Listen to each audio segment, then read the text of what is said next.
I've spent most of my adult life in the woods, and honestly, I've never wanted it any other way. Some guys grow up dreaming about corner offices and big city lights. I grew up wanting the smell of pine needles under my boots and the low hum of wind slipping between lodgepole pines. The forest isn't just where I work. It's where I understand things best. My name's Jake Dalton. I'm 32, and I'm a wildlife biologist with the U.S. Forest Service here in Montana. If you've never been out here, you should know that our forests aren't the gentle, curated sort you stroll through on a Sunday. These are wild, unforgiving miles of old growth and granite, places where the only cell signal you'll find is the echo of your own footsteps. I manage a network of trail cameras and acoustic recorders across tens of thousands of acres. Elk, wolves, mountain lions. Illegal poaching activity if it moves out here, one of my cameras usually sees it. It's not glamorous work. Most days it's just swapping SD cards, hiking through rain or frost, brushing snow off lenses, and cursing squirrels for blocking half my recordings with their faces. But I love what I do. The woods make sense. And animals, they never lie. Their fear, their calm, their routines, they're honest in a way people rarely are. That's why I noticed the moment things stopped making sense. I had just returned from a 3-day run through one of the more remote drainages in my district. A stretch of forest wedged between two ridgelines, and at least 3 hours from the nearest paved road. I made bad instant coffee, kicked off my boots, and started reviewing the first SD card from my pack. It was the usual slideshow, a herd of elk pushing through morning fog, a black bear ripping at a fallen log, a lone hiker who definitely wasn't supposed to be in that off-trail area, more elk, and a predictable squirrel close up.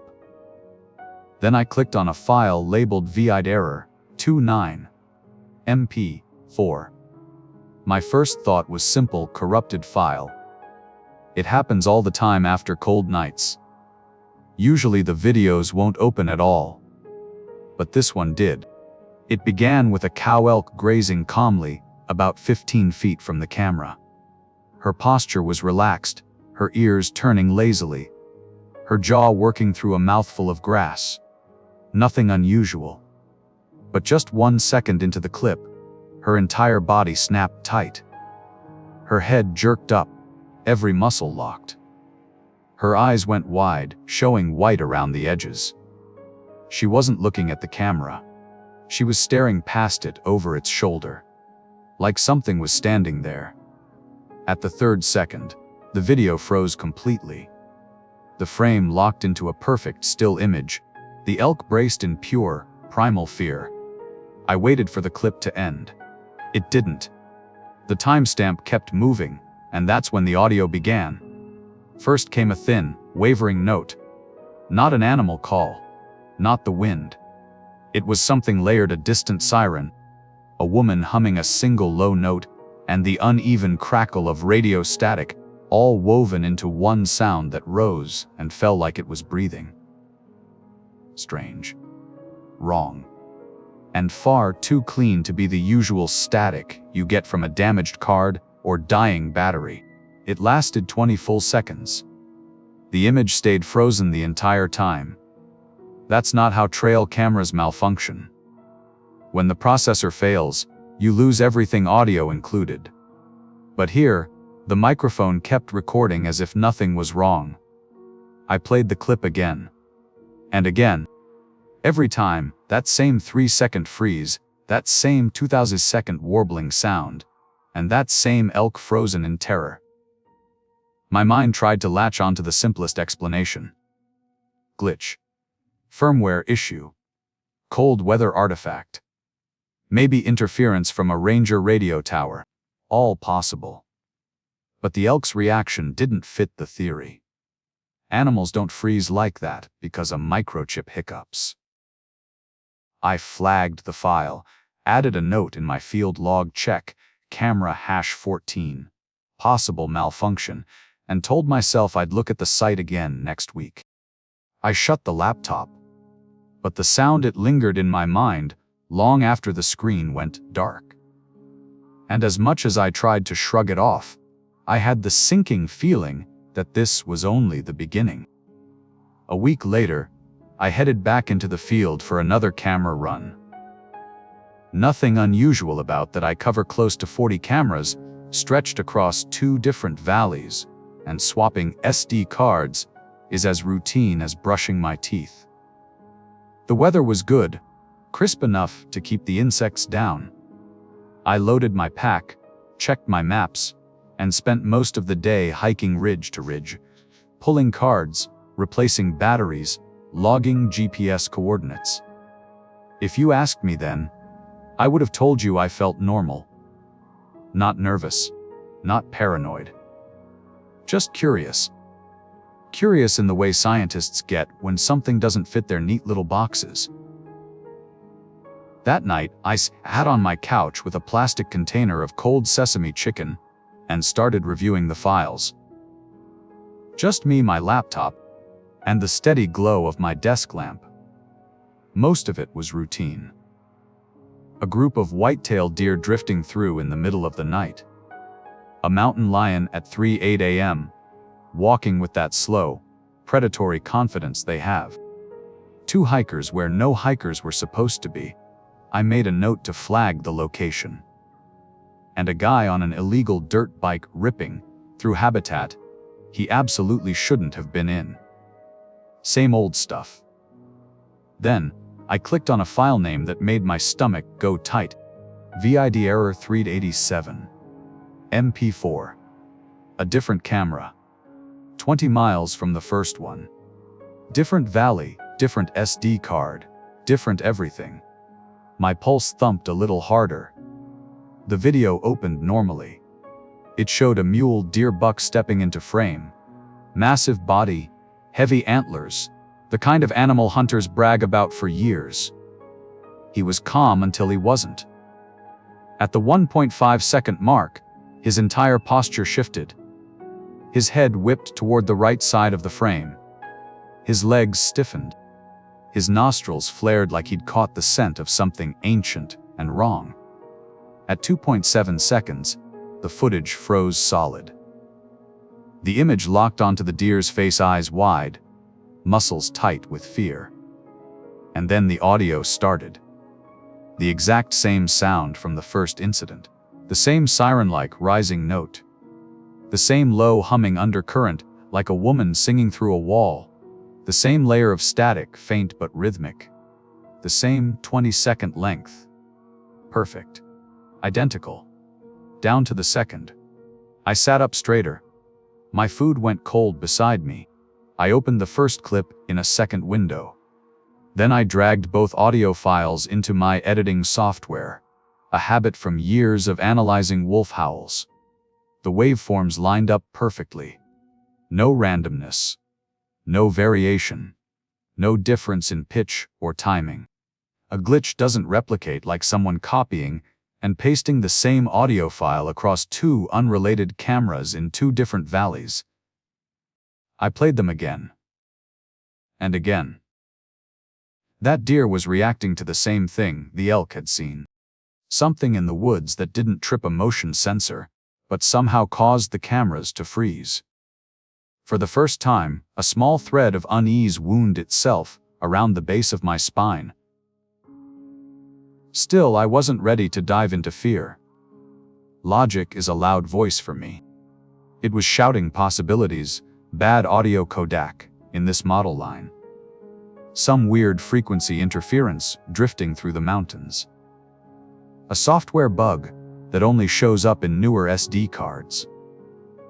I wrote a carefully worded email to the camera manufacturer, attaching both corrupted clips and asking if they'd seen anything similar. They wrote back the next morning with corporate vagueness. We have not observed this issue in other units. Please ensure your firmware is updated and try reformatting your SD cards. That was their answer. But animals don't freeze because of codecs or firmware. They freeze because they sense something that presses every ancient survival instinct they have. The elk was terrified. The mule deer was terrified. And now I was starting to understand why. Over the next 2 weeks, I stopped pretending this was a technical issue. I moved cameras on purpose. Different drainages, different elevations, different angles, different SD card brands.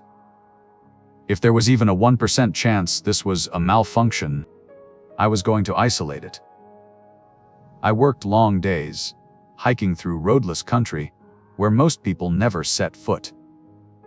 I placed cameras along ridgelines, tucked them into creek bottoms, strapped them to burned snags left from old wildfires.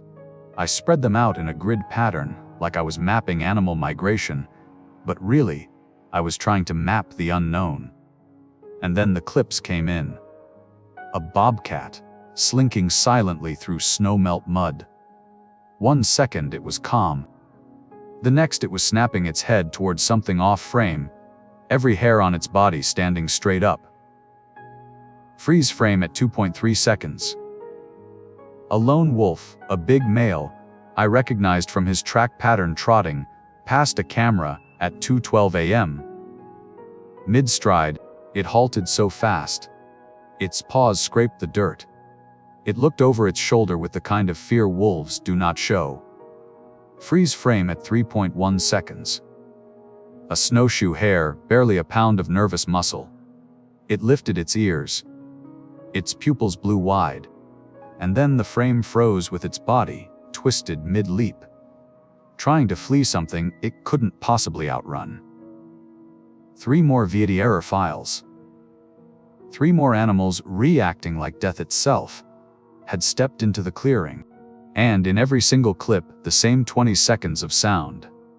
The same rise, the same fall, the same siren hum static melody that didn't belong in nature or in electronics. Identical, down to the millisecond. That's when I started seeing patterns. It only happened between 2:0 and 3:0 a.m. It only happened in the most remote, untouched sections of forest places with no trails, no roads, no reason for human presence. And in every case, the animals went from completely relaxed to blind terror in less than a second. Not startled. Not surprised. Terrorized.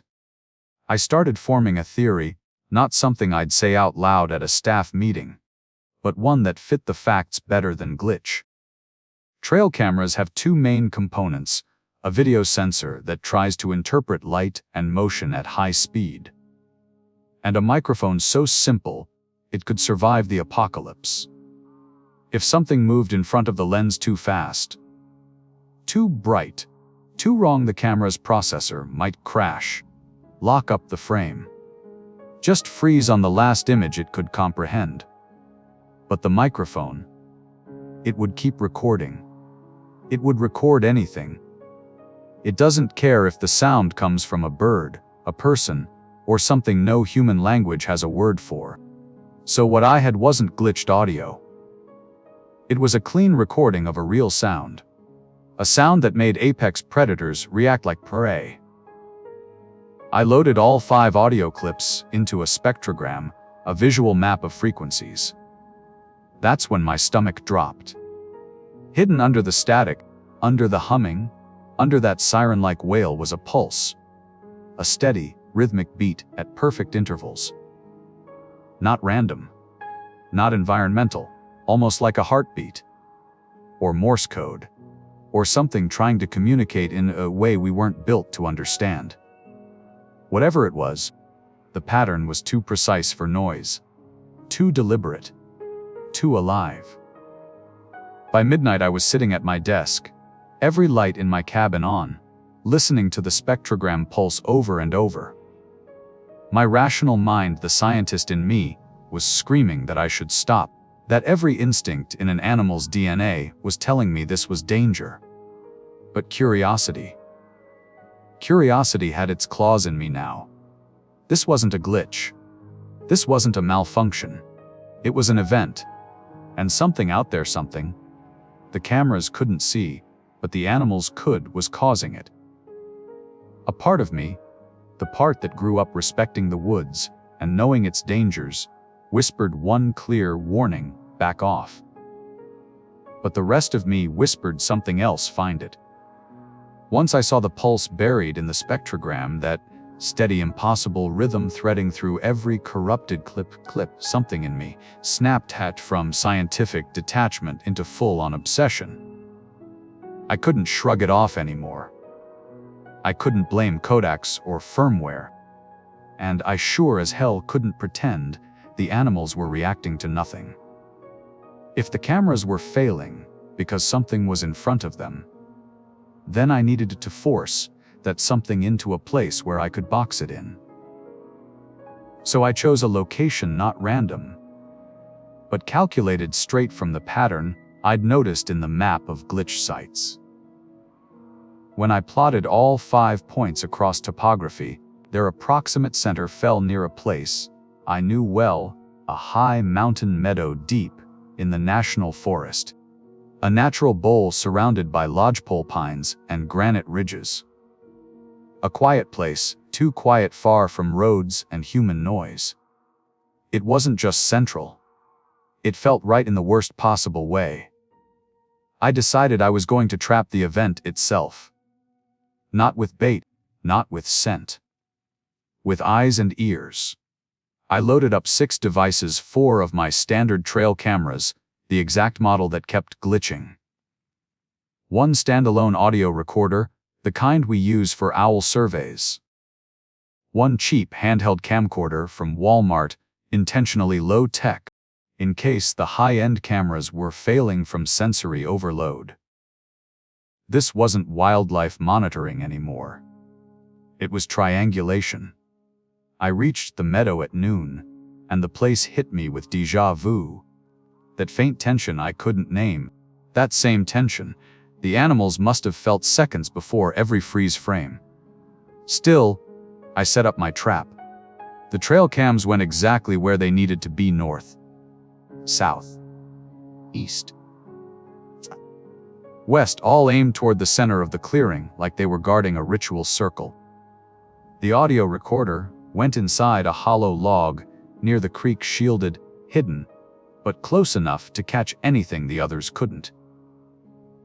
The handheld camcorder stood on a tripod just outside the ring, pointed upward at the tree line and the sky. If the event affected things at ground level, maybe I could catch something above it. Before leaving, I synced every clock down to the second. Logged coordinates. Used my handheld weather station to record temperature, humidity, barometric pressure, moon phase, the whole scientific checklist. The systematizing calmed my nerves until dusk. That's when the clearing changed. A gust of cold air rolled through, sharp enough to make the hair on my arms stand up. Not a normal mountain breeze. Not part of any weather front. Just a sudden, localized blast of winter that didn't belong in July. The meadow fell silent. Not the peaceful kind of silence, the other kind. The kind where the forest seems to hold its breath. The same silence I'd seen in those freeze frame animals. The same silence buried beneath the spectrogram pulse. For the first time in my life, and I'm not proud of this, I didn't feel safe in my own woods. I left quickly, faster than I'd ever admit to my coworkers. Told myself I needed to get out before dark. Told myself night hiking was too risky, that my truck was too far away. But the truth was simpler. Something in that clearing didn't want me there. That whole week, I barely slept. Every time I closed my eyes, I heard it, the siren hum. The layered humming voice. The faint static. Always exactly 20 seconds. Then it cut off like a door slamming in the dark. Over and over. Looping like a message being replayed for someone slow to understand. And by the time the week was up, I knew one thing for sure. Whatever had been visiting my cameras had finally been given a stage. And soon, I was going to see what stepped onto it. By the time a week passed, I'd convinced myself the experiment would fail, that I'd wasted time, money, and a few nights of sleep on nothing but an elaborate tech error. But when I hiked back into the meadow, that knot in my stomach returned. It was a bright, crisp morning. The place looked harmless, friendly, even. Long grass shimmered in the breeze, and birds cut lazy arcs above the tree line. It didn't look like the center of anything unnatural. Still, my hands were tight on the straps as I moved from tree to tree, collecting the SD cards and the audio recorder. I even unclipped the handheld camcorder, which had stopped recording at some point during the week. I should have waited until I got back to my truck. I didn't. Instead, I sat on a fallen log right at the edge of the clearing, the same place I'd felt that pulse of cold the week before, and opened my laptop. North camera first. Lots of wind-blown grass. A chipmunk. A bird landing near the creek. Then, VID error 112, MP4 timestamp 2:41 9 a.m. My stomach dropped. I checked the east camera. Same exact file. Same exact timestamp. South camera. Same. West camera. Same. The control device, the cheap handheld camcorder, had been recording continuously, but the last file stopped at 2:41 8 a.m. 1 second before the glitch moment, ending with a generic file write error. 5 devices, 5 malfunctions, all at the same second. I opened the north camera's corrupted clip. A rabbit hopped through the grass, twitchy, alert, doing rabbit things. At second 2, every muscle locked. Its ears snapped upright. Its eyes blew wide. Then it bolted out of frame so fast it blurred. At second 2.6, the entire video froze. The meadow became a perfect still frame. Empty. Frozen in that instant. Then the audio began. That same impossible sound. The layered siren hum. The faint woman-like humming beneath it. The static pulse. 20 seconds. No more, no less. I opened the east camera next. The south. The west. Every single one caught the rabbit from a different angle the moment it sensed something, and fled, then froze on empty meadow. 20 seconds of the siren hum. Perfectly identical across all 4 cameras. I pulled up all 4 final frames and arranged them side by side on my screen. That's when I noticed it. At first glance, it looked normal, just grass, trees, darkness. But details started to emerge the way stars do, when your eyes adjust in every angle. The grass in the center of the meadow was slightly blurred. Not motion blur. Not wind. A circular distortion, subtle but real, like heat shimmer. Except the temperatures logged by the audio recorder said it was 40 degrees F at that moment. Then I noticed the tree line. The lodgepole trunks looked wrong. Bent? No, pulled. Like something massive had exerted weight or gravity toward a point just above the center of the meadow. All the trees leaned inward by a few pixels. Barely noticeable, but consistent from all 4 angles. Then I opened the handheld camcorder, footage the control device, pointed at the stars above the clearing. The video ended abruptly at 2:41 8 a.m. But the last frame told me everything. The stars around the top of the field of view were smeared, not sideways inward, toward a single point. Same as the trees. Same as the grass. A perfect, invisible center of distortion. Not a camera error. Not a glitch. An effect. Something had stood in the center of that meadow at 2:41 9 a.m. Something the cameras couldn't photograph. Something that warped the world just by being there. Space bent toward it. Sound twisted around it. Animals sensed it. Electronics failed in perfect unison, and all my gear, every device in that circle, had captured the same frozen footprint of something invisible. I stared at that pixel-level warping until my scalp prickled. I wasn't chasing a glitch. I had cornered something real. Something large. Something unseen. And it had passed through the exact spot where I was sitting now. The moment I saw those inward bent tree shadows, that warped grass, that ring of distortion pointing toward a single invisible center, I knew exactly where I needed to go next. I walked straight to the middle of the meadow, the exact GPS coordinate where all 4 cameras and the camcorder converged. In daylight, it looked painfully ordinary. Just a patch of knee-high grass, some scattered wildflowers, a few bare spots where elk had bedded earlier in the season. Nothing strange. Nothing supernatural. Just dirt. I knelt anyway. I pressed my palm flat to the soil, feeling like an idiot, like a man who'd fallen down a rabbit hole he dug for himself. But the air felt heavier there. Not colder. Not warmer. Just heavier, like the space itself had memory. I ran my fingers through the top layer of dirt, tracing the blades of grass, trying to convince myself there was nothing here. Then my fingernails scraped something. Metal. I froze. Carefully, I brushed soil aside until a rusty shape emerged, a keyring. I pulled it free, dirt cascading off it in clumps.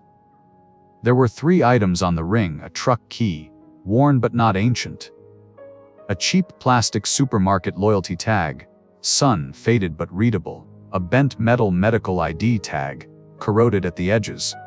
I wiped it with my thumb. A partial name, half an emergency number, and 2 clear, stamped words: asthma carry inhaler. My stomach clenched. This wasn't old. 5, maybe 10 years at most. Probably less, and it wasn't something a hunter dropped. Hunters don't carry medical dog tags. Trail runners do. Solo hikers do. People who know no one will be around if something goes wrong do. My pulse hammered in my ears. I stood up and tied a strip of bright orange flagging tape to a nearby bush. I took photos. Logged the GPS coordinates. My hands were shaking as I dialed the county sheriff's office. I didn't mention invisible distortion fields, or warped starlight, or 20 seconds of unholy audio. I just said, I found possible evidence of a missing person. You'll want to look. They thanked me, said someone would follow up. But that night, after I got home, I lay in bed staring at the ceiling. Sleep wasn't going to happen, not with that sound, that pulse looping inside my skull. I got up, opened my laptop, and started digging. Local Reddit threads, regional missing person bulletins, archived news articles, trail running forums. It didn't take long. A woman in her late 20s, from Spokane, an experienced trail runner on a solo 16-mile loop through this same national forest, vanished last year. Her photo popped up smiling at a finish line, hydration pack slung over her shoulder, and clipped to one strap. A bright orange key fob. Same shape. Same brand. Same color as the one I'd just pulled from the dirt. She'd had asthma. Severe enough to require an inhaler on every run. The medical tag in the photo matched the corroded one, now sitting in a bag on my kitchen table. Search and rescue had spent days in the forest. Helicopters, dogs, volunteers. Found nothing. Not a shoe. Not a scrap of fabric. Not a single track. I clicked back to the spectrogram analysis of the meadow audio, that warped siren hum, the static, the layered drone. But now that I was looking for it, something else stood out: the pulse. It wasn't steady after all. It staggered, it hitched, it faltered in tight bursts. Shallow breaths. Interrupted. Desperate. I leaned closer to the screen, my scalp crawling. It wasn't a machine pattern. It sounded like a breathing rhythm. A ragged one.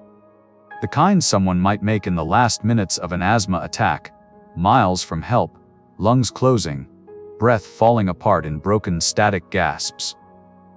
I sat there a long time, staring at that screenshot. At that warped circle of grass in the meadow. At the timestamp 2:41 a.m. on all 6 devices. At the recovered keyring on my table.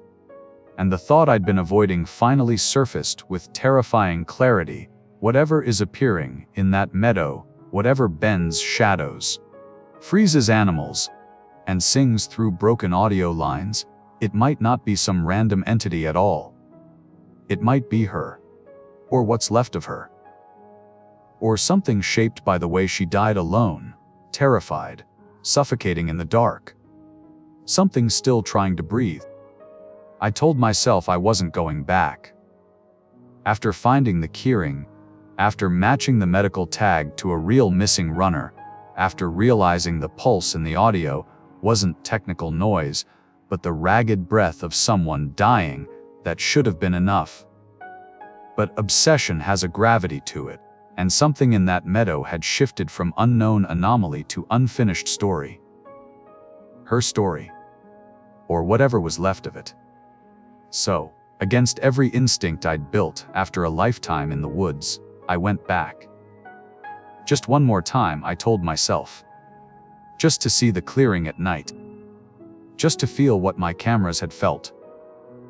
I promised I'd be out before full dark. It was a lie the moment it left my mouth. The hike took longer than it should have maybe, because I kept stopping to check trees for signs of bending. Or maybe because I was terrified of what I might find. I circled the meadow twice, checking camera mounts I already knew were empty. Anything to delay stepping into the center. When I finally looked up, the sky was already sliding from blue to that strange bruised purple that marks the last safe minute of daylight. And the forest, it didn't sound right. Not silent, but waiting. Listening. Holding a breath the way prey animals do when a predator circles too close. I found myself standing almost exactly where the keyring had been buried. Where the distortion converged. Where the pulse was strongest. I opened my mouth to tell myself it was nothing. But then I heard it. Faint. Thin. Almost like memory at first. The siren hum, not from a file. Not from speakers. Not imagined. In the air. It vibrated in my jaw, in my teeth, in the cartilage of my ribs. A deep, low resonance that felt like it came from everywhere at once, above me, behind me, inside the ground, and beneath that layered wail was breathing. Not mine. A hoarse, broken wheeze, the sound of lungs tightening, of someone trying and failing to draw air. A panicked inhalation that never fills, never completes. The temperature crashed. Not gently, violently. The warm summer air fell away, like someone had opened a freezer door around me. My breath fogged instantly. The grass shivered with frost. The lodgepole pines around the meadow seemed to bend inward, as if drawn toward the center by invisible weight. Every instinct I had, biological, evolutionary, ancestral, screamed one thing: you're in the center again. And now it knows you're here. I didn't think. I ran. Hard. I sprinted toward the tree line, my GPS clutched in one hand, looking for the faint breadcrumb trail I'd marked weeks earlier. Branches slapped my arms, my face, my legs. The sound behind me rose, no longer 20 clean seconds, but looping, overlapping, becoming a frantic, choking cry between pulses. My chest tightened, my vision narrowed. My legs felt like they were filling with lead. Something pressed against my back, cold, heavy, deliberate, then my neck, like hands. The same way the rabbit froze. The same way the wolf bolted. The same way the runner must have. No time. I dropped my pack, didn't care what fell out. I just threw my entire body forward in one desperate, stupid lunge. My boot caught a root. I pitched forward, tumbled, rolled. And suddenly the ground under me wasn't dirt anymore. It was gravel. The service road. The sound behind me cut off mid-note. Not faded. Stopped. Like someone had pulled a plug. The normal forest noises slammed back into existence: crickets, distant owls, the rustle of wind in branches. I lay there gasping, my lungs burning like I'd swallowed ice. My vision cleared slowly. The weight on my back evaporated. But behind me, between the first two trees of the forest wall, the darkness looked wrong. Too thick. Too still. Too solid.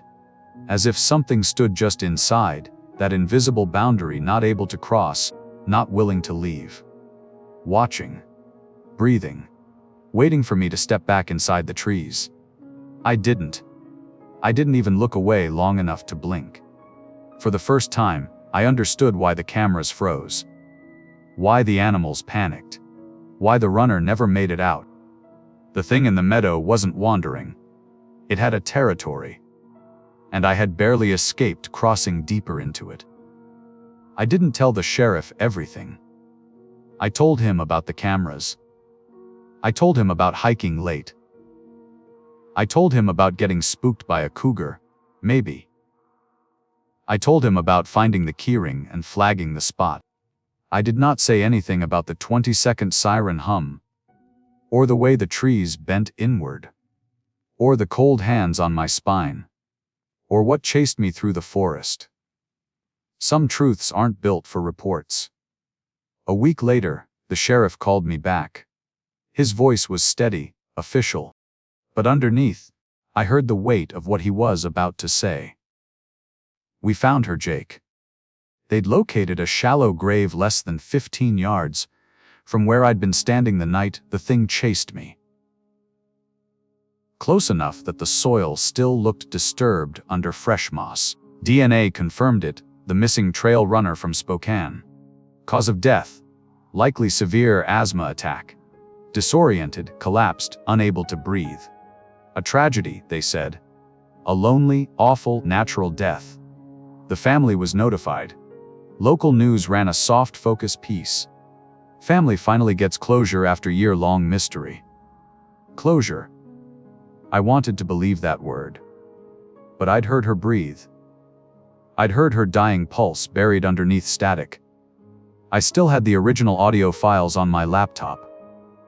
One night, unable to sleep, I opened them again, not as a scientist, not as a ranger, as a man who needed to know.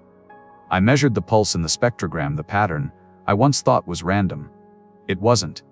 It matched a resting human heart rate, then a rising panic, then the frantic climb of someone suffocating, then flat. I shut the laptop so hard it rattled my desk. I didn't open it again for 2 days. But the warped images from the meadow stayed burned behind my eyelids. All 4 cameras pointing inward, like everything in the world was being pulled toward the exact spot where she'd taken her last breath. The forest hadn't been haunted. Her death had shaped something, drawn something, left something behind. And it was still there. Maybe it always would be. A month later, I requested a transfer. Anywhere else: desert, plains, somewhere with short shrubs and wide skies, and nothing dense enough to hide whatever I'd met. I packed up my office at the ranger station slowly, one drawer at a time. Field logs, topo maps, sample vials, broken SD cards, and the trail camera I'd brought from home so I could wipe the memory before turning it in. Except when I plugged it in, there was a file I didn't recognize. Air file 2:41 a.m. .mp4. Timestamp 2:41 a.m. The same minute every corrupted file in the forest had appeared. Except this one wasn't from a remote valley. It was from inside my office. My pulse hammered as I clicked play. No animals. No trees. No meadow. Just a frozen frame of my empty office, the desk, the filing cabinet, the wall of maps. A perfect still image. And then the audio started. First the familiar siren hum, then the static pulse, then cutting through both like a knife through cloth a woman's voice, soft, hoarse, close to the microphone, whispering. In perfect American English, "You heard me." The clip ended. I sat there, unable to move, staring at the reflection of my own shocked face in the dark laptop screen. The meadow wasn't the boundary. The forest wasn't the cage. Whatever had formed out there, whatever had warped light and sound, whatever had been calling for help in those 20-second loops, it had learned to follow signals. A camera. A lens. A recording. Anything that listened. And now it knew I listened. I shut off every device in the office, unplugged the wall clock, pulled the batteries from my gear, and walked out into the parking lot without even turning off the lights. I didn't lock the door. It didn't matter. Some things don't need doors. Some things just need to be heard. Fade out.